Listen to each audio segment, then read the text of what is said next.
ओम गणेशाय नमः। हर हर महादेव। माता पार्वती की जय। प्यारे भक्तगणों, आज सोमवार के दिन मैं आप सभी को सुनाने जा रही हूँ शिव पुराण की बड़ी ही पुण्य फल देने वाली बड़ी ही दुर्लभ कथा। कहते हैं कि अमृत पीने वालों को लोकों में कहीं मुक्ति नहीं प्राप्त होती, किंतु भगवान शंकर के इस अद्भुत कथा का पान करने से सभी मनोकामनाएं शीघ्र ही पूर्ण हो जाती है और अंत में मनुष्य शिवलोक को प्राप्त कर लेता है। कथा को पूरा सुनिए, कथा को अधूरा ना छोड़े और दूसरे भक्तों के पास भी शेयर करें। भगवान भोलेनाथ आप सभी पर, आपके परिवार पर सदा अपनी कृपा बनाए रखे। प्रेम से बोलिए हर हर महादेव। माता पार्वती की जय। जय भोलेनाथ। समुद्र के निकटवर्ती परदेश में एक बासकल नामक ग्राम है, जहां वैदिक धर्म से विमुख महापापी द्विज निवास करते हैं। वे सब के सब बड़े दुष्ट हैं। उनका मन दूषित विषय भोगों में ही लगा रहता है। वे न देवताओं पर विश्वास करते हैं, न भाग्य पर।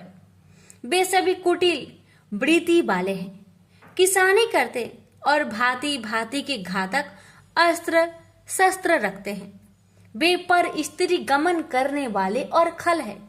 ज्ञान वैराग्य तथा सद्मार्गों को वे बिल्कुल नहीं जानते हैं। वे सभी पशु बुद्धि वाले हैं और सदा दूषित बातों को सुनने में संलग्न रहते हैं।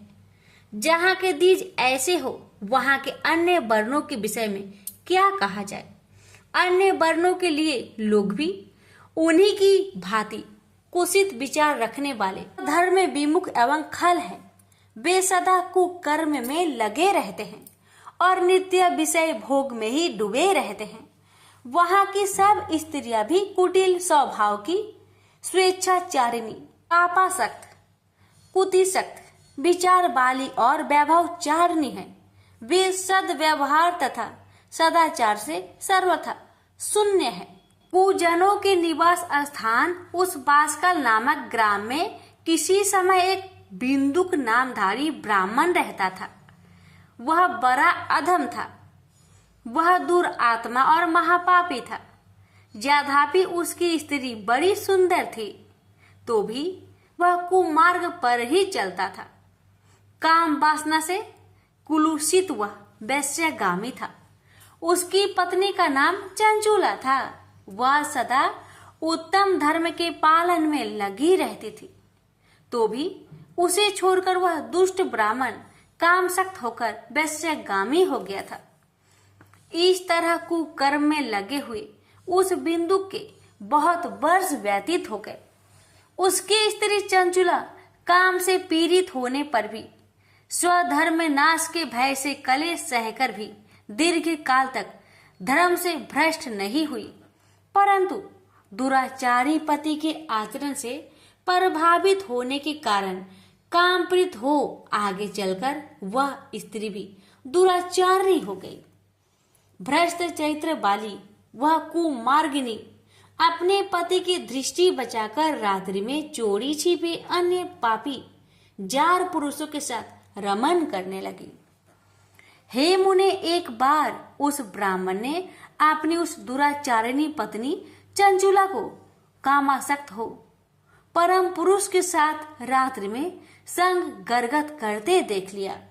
उस दुष्ट तथा दुराचार में आसक्त मान वाली पत्नी को रात्रि में पुरुष के साथ व्यभिचारत देखकर क्रोध पूर्वक वेग से दौड़ा। उस दुष्ट बिंदु को घर में आया जानकर वह कपटी व्यभिचारी तेजी से भाग गया। तब वह दुष्ट आत्मा बिंदुक अपनी पत्नी को पकड़कर उसे डांटता हुआ मुक्कों से बार बार पीटने लगा। वह व्यभिचारिणी दुष्टा नारी चंचुला पीटी जाने पर कुपित होकर निर्भयता पूर्वक अपने दुष्ट पति बिंदुक से कहने लगी। चंचुला बोली, मुझ पति प्रायणा युवती पत्नी छोड़कर आप कुबुद्धिवश प्रतिदिन वेश्या के साथ इच्छा अनुसार रमन करते हैं। ये बताइए कि रूपवती तथा कामशक्त चित्त वाली मुझ युवती की पति संग सर्ग के बिना क्या गति होती होगी। मैं अत्यंत सुंदर हूँ तथा नव यौवन से उत्पन्न हूँ। आपके संग गर्ग के बिना व्यथित चित्त वाली में कामजन्य दुख को कैसे सह सकती हूँ। उस स्त्री के इस प्रकार कहने पर वह मूर्ख बुद्धि मूर्ख ब्राह्मण धर्मी विमुख दुष्ट पापी बिंदु कहने लगा, काम से व्याकुल चित होकर तुमने यह सत्य ही कहा है। हे प्रिय, तुम भय त्याग दो और जो मैं तुमसे हित की बात कहता हूँ उसे सुनो। तुम निर्भय होकर नित्य पुरुष के साथ संसर्ग करो, उसे संतुष्ट करके उनसे धन खींचो। सारा धन वैश्या के प्रति आसक्त मान वाले मुझको दे दिया करो। इससे तुम्हारा और मेरा दोनों का ही सर्वथा सिद्ध हो जाएगा। पति का यह वचन सुनकर उसकी पत्नी चंचुला ने प्रसन्न होकर उसकी बात मान ली। उन दोनों दुराचारी पति पत्नी इस प्रकार समझौता कर लिया तथा वे दोनों निर्भय चित्त से कुकर्म में लीन हो गए। इस तरह दुराचार में डूबे हुए उन मूर्ख चित्त वाले पति पत्नी का बहुत सा समय व्यर्थ बीत गया। तदंतर शूद्र जातीय वैश्य का पति बना हुआ वह दूषित बुद्धि वाला दुष्ट ब्राह्मण बिंदु समयानुसार मृत्यु को प्राप्त हो नरक में जा पड़ा। बहुत दिनों तक नरक के दुख भोगकर वह मूर्ख बुद्धि पापी विंध्य पर्वत पर भयंकर पिचास हुआ। इधर उस दुराचारी पति बिंदु के मर जाने पर वह मूर्ख हृदय चंचुला बहुत समय तक पुत्र के साथ अपने घर में ही रही। इस प्रकार प्रेम पूर्वक कामसक्त होकर जारों के साथ विहार करती हुई उस चंचुला नामक स्त्री का कुछ यौवन समय के साथ ढलने लगा। एक दिन देवयोग से किसी पुण्य पर्व के आने पर वह स्त्री भाई बंधुओं के साथ गोकर्ण क्षेत्र में गई। तीर्थ यात्रियों के संग से उसने भी उस समय जाकर किसी तीर्थ के जल में स्नान किया। फिर वह साधारणतया देखने की दृष्टि से बंधुजनों के साथ यत्र तत्र घूमने लगी। घूमती घामती किसी देव मंदिर में उसने एक देवज्ञ ब्राह्मण के मुख से भगवान शिव की परम पवित्र एवं मंगलकारिणी उत्तम पौराणिक कथा सुनी। कथावाचक ब्राह्मण कह रहे थे कि जो स्त्रियां पुरुष के साथ व्यभिचार करती है वे मरने के बाद जब यमलोक में जाती है तब यमराज के दूत उनकी योनि में तपे हुए लोहे का परिघ डालते हैं। पौराणिक ब्राह्मण के मुख से यह वैराग्य बढ़ाने वाली कथा सुनकर चंचुला भय से व्याकुल हो वह कांपने लगी। जब कथा समाप्त हुई और लोग वहां से बाहर चले गए तब वह भयभीत नारी एकांत में शिव पुराण की कथा बांचने वाले उन ब्राह्मण से कहने लगी, ब्राह्मण, मैं अपने धर्म को नहीं जानती थी, इसलिए मेरे द्वारा बड़ा दुराचार हुआ है। स्वामीन, इसे सुनकर मेरे ऊपर अनुपम कृपा करके आप मेरा उद्धार कीजिए। हे प्रभु, मैंने मूर्ख बुद्धि के कारण घोर पाप किया। कामांध होकर अपनी संपूर्ण युवा अवस्था वैभवचार में बिताई है। आज वैराग्य रस से ओतप्रोत आपके इस प्रवचन को सुनकर मुझे बड़ा भय लग रहा है। मैं कांप उठी हूँ और मुझे इस संसार से वैराग्य हो गया है। मुझ मूर्ख चित्त वाली पापिनी को धिक्कार है। मैं सर्वथा निंदकों के योग हूँ। मैं कुत्सित विषय में फंसी हुई हूँ और अपने धर्म से विमुख हो गई हूँ। थोड़े से सुख के लिए अपने हित का नाश करने वाला तथा भयंकर कष्ट देने वाला घोर पाप मैंने अनजाने में ही कर डाला है। हाय, न जाने किस किस घोर कष्टदायक दुर्गति से मुझे पड़ना पड़ेगा और वहां कौन बुद्धिमान पुरुष कुमार्ग में मन लगाने वाली मुझ पापनी का साथ देगा। मृत्यु काल में उन भयंकर यमदूतों को मैं कैसे देखूंगी जब वे बलपूर्वक मेरे गले में फंदे डालकर मुझे बांधेंगे। तब मैं कैसे धीरज धारण कर सकूंगी। नरक में जब मेरे शरीर के टुकड़े टुकड़े किए जाएंगे उस समय विशेष दुख देने वाली उस महायातनाओं को मैं वहां कैसे सहूंगी?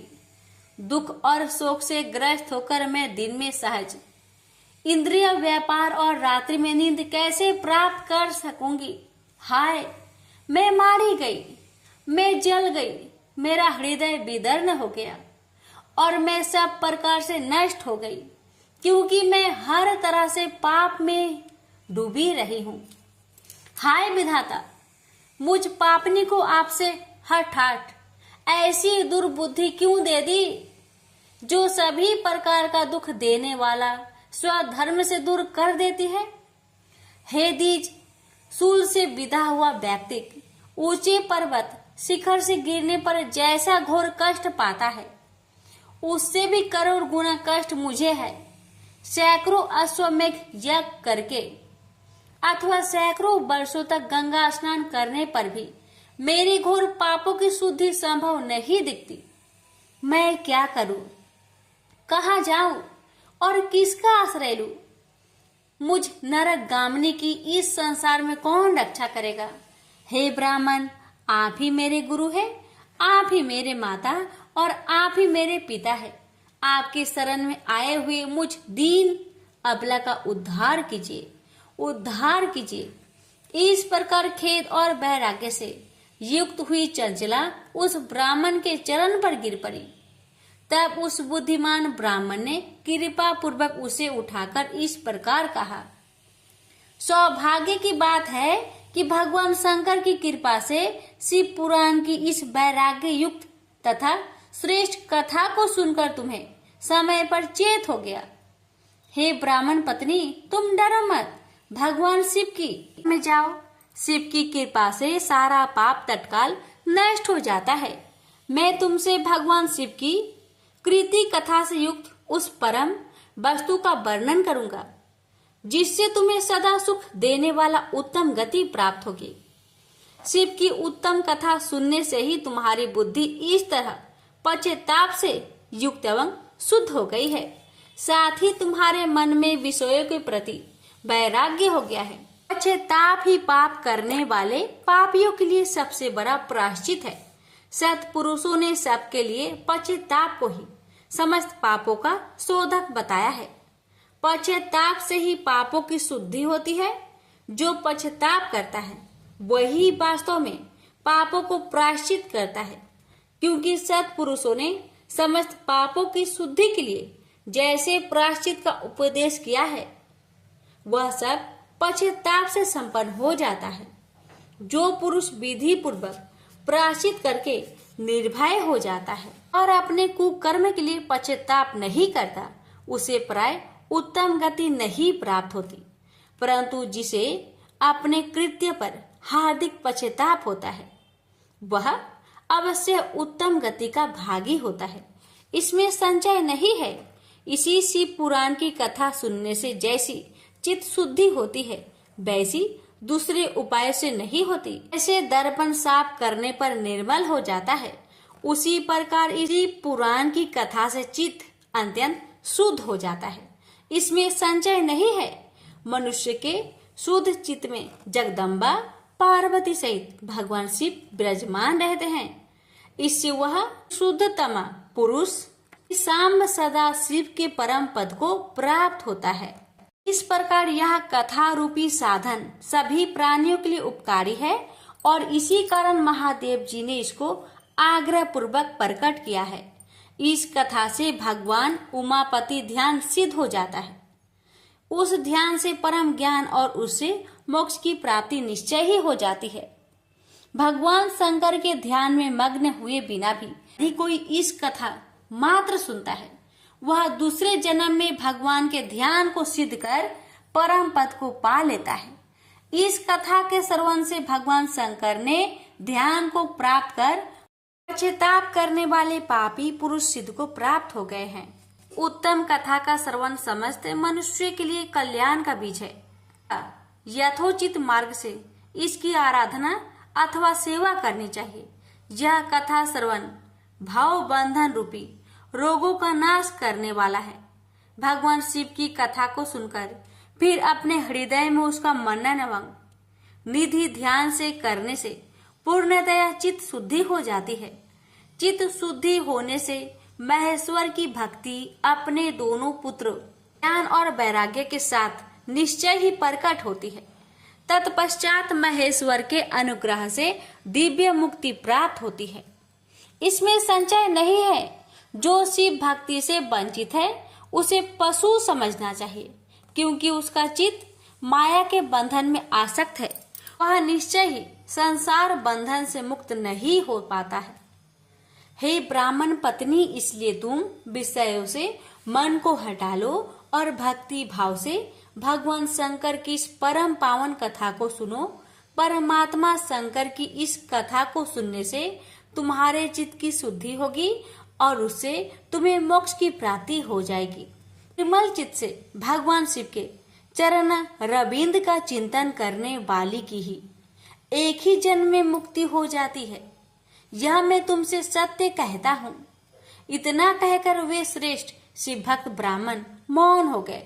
उनका हृदय करुणा से आर्द्र हो गया था। वे शुद्ध चित्त महात्मा भगवान शिव के ध्यान में मग्न हो गए। तदंतर बिंदु की पत्नी चंचुला मन ही मन प्रसन्न हो उठी। ब्राह्मण का उक्त उपदेश सुनकर उसके नेत्रों में आनंद के आंसू छलक आए थे। वह ब्राह्मण पत्नी चंचुला हर्षित हृदय से श्रेष्ठ ब्राह्मण के चरणों में गिर पड़ी और हाथ जोड़कर बोली, मैं कृतार्थ हो गई। तत्पश्चात उठकर वैराग्य युक्त तथा उत्तम बुद्धि वाली वह स्त्री जो अपने पापों के कारण आतंकित थी, वह महान शिव भक्त ब्राह्मण से हाथ जोड़कर गदगद वाणी में कहने लगी, ब्राह्मण, मैं शिव भक्तों में श्रेष्ठ। हे स्वामिन, आप धन्य हैं, परमार्थदर्शी है और सदा परोपकार में लगे रहते हैं, इसलिए आप श्रेष्ठ साधु तो में प्रशंसा के योग है। हे साधु, मैं नरक के समुद्र में गिर रही हूँ, आप मेरा उद्धार कीजिए, उद्धार कीजिए। पौराणिक अर्थ तत्व से संपन्न जिस सुंदर शिव पुराण की कथा को सुनकर मेरे मन में संपूर्ण विषयों से वैराग्य उत्पन्न हो गया है। इस शिव महापुराण को सुनने के लिए इस समय मेरे मन में बड़ी श्रद्धा हो रही है। ऐसा कहकर हाथ जोड़कर उनका अनुग्रह पाकर चंचुला उस शिव महापुराण की सेवा में तत्पर हो वहां रहने लगी। तदंतर शिव भक्तों में श्रेष्ठ और शुद्ध बुद्धि वाले उन ब्राह्मण देवता ने उसी स्थान पर उस स्त्री को शिव पुराण की उत्तम कथा सुनाई। इस प्रकार उस गोकर्ण नामक महाक्षेत्र में उन्हीं श्रेष्ठ ब्राह्मण से उसने शिव पुराण की वह परम उत्तम कथा सुनी, जो भक्ति, ज्ञान और वैराग्य को बढ़ाने वाली तथा मुक्ति देने वाली है। उस परम उत्तम कथा को सुनकर वह ब्राह्मण पत्नी अत्यंत कृतार्थ हो गई। उन सदगुरु की कृपा से उसका चित्त शीघ्र ही शुद्ध हो गया। भगवान शिव के अनुग्रह से उसके हृदय में शिव के गुण रूप का चिंतन होने लगा। इस प्रकार सदगुरु का आश्रय लेकर उसने भगवान शिव में लगी रहने वाली उत्तम बुद्धि पाकर शिव के सच्चिदानंदमय स्वरूप का बारंबार चिंतन प्रारंभ हो गया। वह प्रतिदिन तीर्थ के जल में स्नान करके जटा और वलकल धारण करने लगी तथा समूची देह में भस्म लगाकर रुद्राक्ष के आभूषण धारण करने लगी। वह भगवान शिव के नाम जप में लगी रहती थी। संयमित वाणी और अल्प आहार करते हुए गुरु के बताए मार्ग से वह शिव जी को प्रसन्न करने लगी। हे शौनक, इस प्रकार शंभु का उत्तम ध्यान करते हुए उस चंचुला का बहुत सा समय बीत गया। पश्चात समय के पूर्ण होने पर भक्ति, ज्ञान और वैराग्य से युक्त हुई चंचुला ने अपने शरीर को बिना किसी कष्ट के त्याग दिया। में ही त्रिपुर शत्रु भगवान शिव का भेजा हुआ एक दिव्य विमान द्रुत गति से वहां पहुंचा, जो उनके अपने गणों से संयुक्त और भांति भांति के शोभा साधनों से संपन्न था। चंचुला उस विमान पर आरूढ़ हुई और भगवान शिव के श्रेष्ठ पार्षदों ने उसे तत्काल शिवपुरी में पहुंचा दिया। उसके सारे मल धुल गए थे। वह दिव्य रूप धारिणी दिव्यांगना हो गई थी। उसके दिव्य अवयव उसकी शोभा बढ़ाते थे। मस्तक पर अर्ध चंद्रमा मुकुट धारण किए वह गौरांगी देवी शोभाशाली दिव्य आभूषणों से विभूषित थी। वहां पहुंचकर उसने त्रिनेत्रधारी महादेव जी को देखा। ब्रह्मा विष्णु आदि देवता उन सनातन शिव की सेवा कर रहे थे। गणेश भृंगी, नंदीश, वीरभद्रेश्वर आदिगण उत्तम भक्ति के साथ उनकी उपासना कर रहे थे। उनकी अंग कांति करोड़ों सूर्य के समान प्रकाशित हो रही थी। कंठ में नील चिह्न शोभा पा रहा था।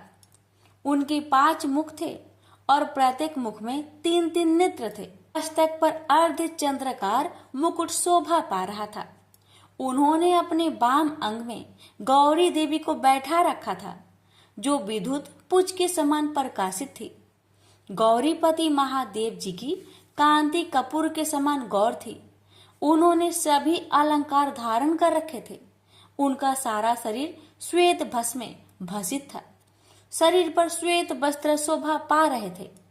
वे अत्यंत उज्जवल वर्ण के थे। इस प्रकार परम उज्जवल भगवान शंकर का दर्शन करके वह ब्राह्मण पत्नी चंचुला बहुत प्रसन्न हुई।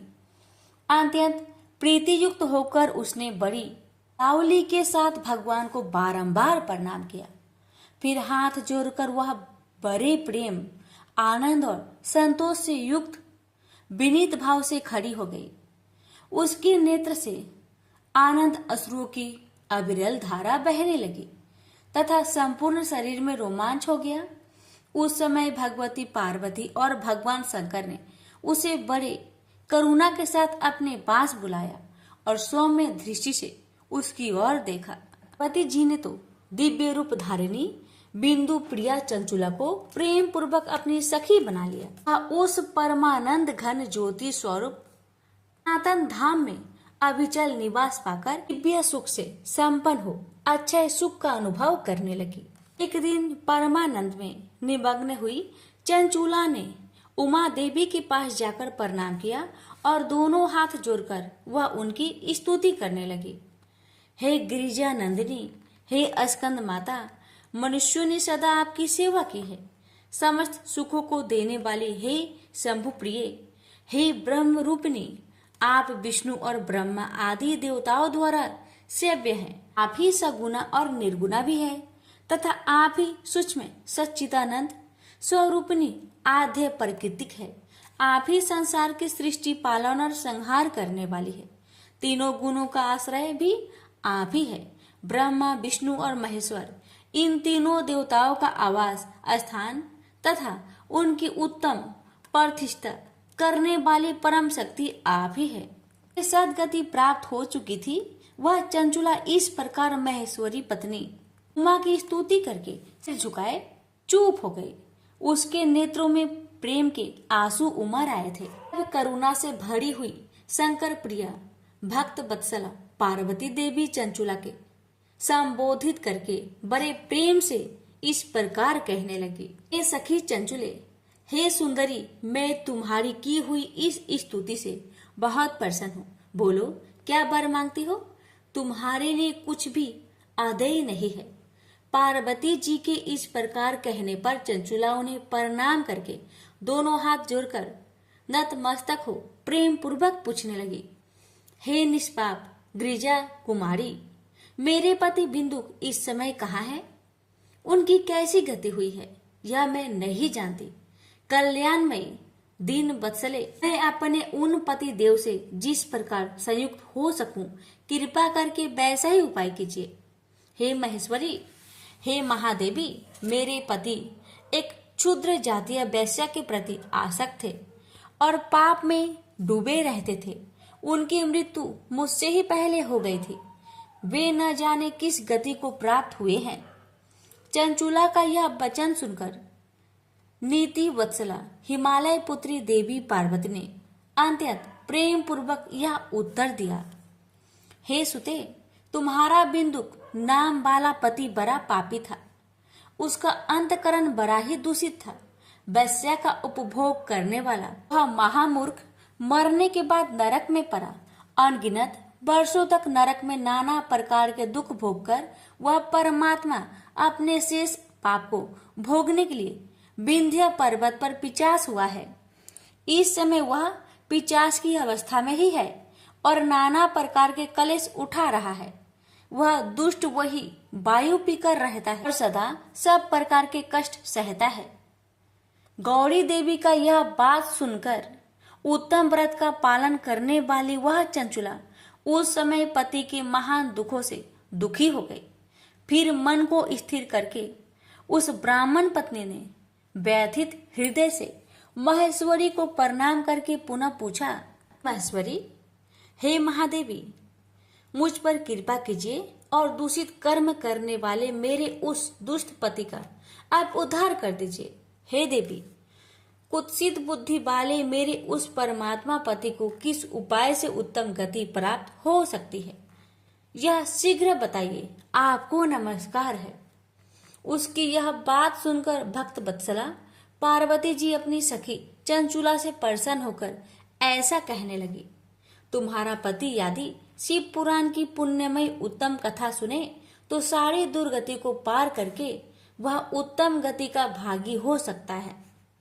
अमृत के समान मधुर अक्षरों से युक्त गौरी देवी का यह वचन आदर पूर्वक सुनकर चंचुला ने हाथ जोड़कर मस्तक झुकाकर उन्हें बारंबार प्रणाम किया और अपने पति के समस्त पापों की शुद्धि तथा उत्तम गति की प्राप्ति के लिए पार्वती देवी से यह प्रार्थना की कि मेरे पति को शिव पुराण सुनाने की व्यवस्था होनी चाहिए।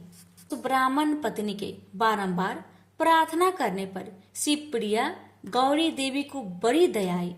उस भक्त वत्सला महेश्वरी गिरिजा कुमारी ने भगवान शिव की उत्तम कृति का गान करने वाले गंधर्वराज तुमरु को बुलाकर उनसे प्रसन्नता पूर्वक इस प्रकार कहा। गिरिजा बोली, मेरी मन की बातों को जानकर मेरे अभिष्ट कार्य को सिद्ध करने वाले तथा शिव में प्रीति रखने वाले हे तुमरु, मैं तुमसे एक बात कहती हूँ, तुम्हारा कल्याण हो। तुम मेरी इस सखी के साथ शीघ्र ही विंध्य पर्वत पर जाओ। वहाँ एक महाघोर और भयंकर पिशाच रहता है। उसका वृत्तांत तुम आराम से ही सुनो। मैं तुमसे प्रसन्नता पूर्वक सब कुछ बताती हूँ। पूर्व जन्म में वह पिशाच बिंदुक नामक ब्राह्मण था। वह मेरी इस सखी चंचुला का पति था, परंतु वह दुष्ट वैश्यगामी हो गया। स्नान संध्या आदि नित्य कर्म छोड़कर वह अपवित्र रहने लगा। क्रोध के कारण उसकी बुद्धि पर मूर्खता छा गई। कर्तव्य का विवेक नहीं पाता था। अभय भक्षण, सज्जनों से देश और दूषित वस्तुओं का दान लेना, यही उसका स्वाभाविक कर्म बन गया था। वह अस्त्र शस्त्र लेकर हिंसा करता, बाएं हाथ से खाता, दीनों को सताता और क्रूरता पूर्वक पराये घर में आग लगा देता था। चांडालों से प्रेम करता और प्रतिदिन वैश्य के संपर्क में रहता था। वह बड़ा दुष्ट था। उस पापी ने अपनी पत्नी का परित्याग कर दिया था और वह दुष्टों के संग में निरत रहता था। उसने वैश्या के कुसंग से अपने सारे पुण्य नष्ट कर लिए और धन के लोभ से अपनी पत्नी को निर्भय करके व्यभिचारिणी बना डाला। वह मृत्यु पर्यंत दुराचार में ही फंसा रहा। फिर समय आने पर उसकी मृत्यु हो गई। वह पापियों के भोग स्थान घोर यमपुरी में गया और वहां बहुत से नरकों को भोगकर वह दुष्ट आत्मा इस समय विंध्य पर्वत पर पिशाच बना हुआ है। वहीं पर वह दुष्ट पिशाच अपने पापों का फल भोग रहा है। तुम उसके आगे यत्न पूर्वक शिव पुराण की उस दिव्य कथा का प्रवचन करो, जो परम पुण्यमयी तथा समस्त पापों का नाश करने वाली है। उत्तम शिव पुराण की कथा के श्रवण से उसका हृदय शीघ्र ही समस्त पापों से शुद्ध हो जाएगा और वह प्रेत योनि का परित्याग कर देगा। दुर्गति से मुक्त होने पर उस बिंदुक नामक पिशाच को मेरी आज्ञा से विमान पर बैठाकर तुम भगवान शिव के समीप ले आओ। महेश्वरी उमा के इस प्रकार आदेश देने पर गंधर्वराज। डमरू मन ही मन बड़े प्रसन्न हुए और उन्होंने अपने भाग्य की सराहना की। तत्पश्चात उस पिशाच की सती साध्वी पत्नी चंचूला साथ विमान पर बैठकर नारद के प्रिय मित्र तुमरू वेग पूर्वक विंध्याचल पर्वत पर गए, जहां वह पिशाच रहता था। वहां उन्होंने उस पिशाच को देखा। उसका शरीर विशाल था और उसकी ढोड़ी बहुत बड़ी थी। वह कभी हंसता, कभी रोता, कभी उछलता था। उसकी आकृति बड़ी विकराल थी। भगवान शिव की उत्तम कृति का गान करने वाले महाबली तुमरू ने उस अत्यंत भयंकर पिशाच को बलपूर्वक पासों द्वारा बांध लिया। तुमरू ने शिव पुराण की कथा बांचने का निश्चय करके महा उत्सव युक्त स्थान पर मंडप आदि की रचना की। इतने में ही संपूर्ण लोकों में बड़ी वेग से यह प्रचार हो गया कि देवी पार्वती जी की आज्ञा से एक पिशाच का उद्धार करने के उद्देश्य से पुराण की उत्तम कथा सुनाने के लिए तुमरू विंध्या पर्वत पर गए हैं। तो उस कथा को सुनने के लोभ से बहुत से देवता और ऋषि भी शीघ्र ही वहां जा पहुंचे। आदर पूर्वक शिव पुराण सुनने के लिए आए हुए लोगों का उस पर्वत पर बड़ा अद्भुत और कल्याणकारी समाज जुट गया। तत्पश्चात तुमरू ने उस पिशाच को पासों से बांधकर आसन पर बैठाया और हाथों में बीना लेकर गौरीपति की कथा का गान आरंभ किया। महात्म्य सहित पहली अर्थात प्रथम संहिता से लेकर 7वीं संहिता तक शिव पुराण की कथा का उन्होंने स्पष्ट वर्णन किया। 7 संहिता वाले शिव पुराण का आदर पूर्वक श्रवण करके वे सभी श्रोता पूर्णतः कृतार्थ हो गए। उस परम पुण्यमयी शिव पुराण को सुनकर उस पिशाच ने अपने सारे पापों को धोकर उस पिशाचित शरीर को त्याग दिया। शीघ्र ही उसका रूप दिव्य हो गया। उनकी कांति गौर वर्ण की हो गई। शरीर पर श्वेत वस्त्र तथा सब प्रकार के पुरुषोचित आभूषण उसके अंगों को आशित करने लगे। वह त्रिनेत्रधारी चंद्रशेखर रूप हो गया। इस प्रकार दिव्य देहधारी होकर श्रीमान बिंदु अपनी भार्य चंचूला के साथ स्वयं भी पार्वती पति भगवान शिव के दिव्य चरित्र का गुणगान करने लगा। उसकी स्त्री को इस प्रकार दिव्य रूप से सुशोभित देखकर वे सभी देवता और ऋषि बड़े विस्मित हुए। उनका चित्त परम आनंद से परिपूर्ण हो गया। भगवान महेश्वर का वह अद्भुत चरित्र सुनकर वे सभी श्रोता परम कृतार्थ हो प्रेम पूर्वक श्री शिव का यशो गान करते हुए अपने अपने धाम को चले गए। दिव्य रूपधारी श्रीमान बिंदुक भी सुंदर विमान पर अपनी प्रियतमा के पास बैठकर सुख पूर्वक आकाश में स्थित हो परम शोभा पाने लगा। अंतर महेश्वर के सुंदर एवं मनोहर गुणों का गान करता हुआ वह अपनी प्रियतमा तथा तुमरू के साथ शीघ्र ही शिव धाम जा पहुंचा। वहाँ भगवान महेश्वर तथा पार्वती देवी ने प्रसन्नता पूर्वक बिंदु का बड़ा सत्कार किया और उसे अपना गण बना लिया। उसकी पत्नी चंचुला पार्वती जी की सखी हो गई। उस धनीभूत ज्योति स्वरूप परमानंदमय सनातन धाम में अविचल निवास पाकर दोनों दंपति परम सुखी हो गए। तो प्रेम से बोलिए हर हर महादेव, माता पार्वती की जय।